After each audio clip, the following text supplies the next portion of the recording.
All Sangayufam Youth Development Organization ASYDO na Muhammad Bahauddin na gold medal ani lawrakpadagi haraw tayamba amadi thagatpa phongdorakli haukiba tarikh 13 tagi 13 fauba Assam gi Guwahati da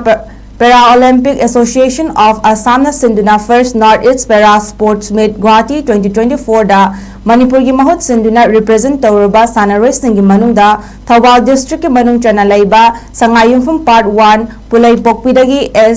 ASYDO gi Games and Sports Secretary oiriba Muhammad Kiamuddin amasung Kusumbi gi machanupa Muhammad Bahauddin na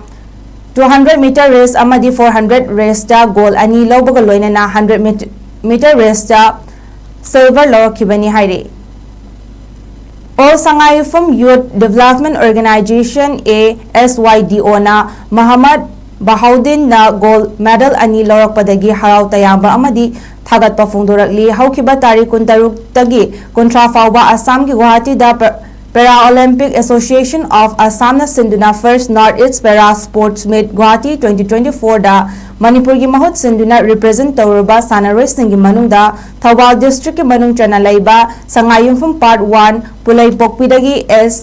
ASYDO gi Games and Sports Secretary oiriba Muhammad Kiamuddin amasung Kusumbi gi machanupa Muhammad Bahauddin na 200 meter race amadi 400 race da goal ani lawbaga loina na 100 meter race da silver lawkibani haire.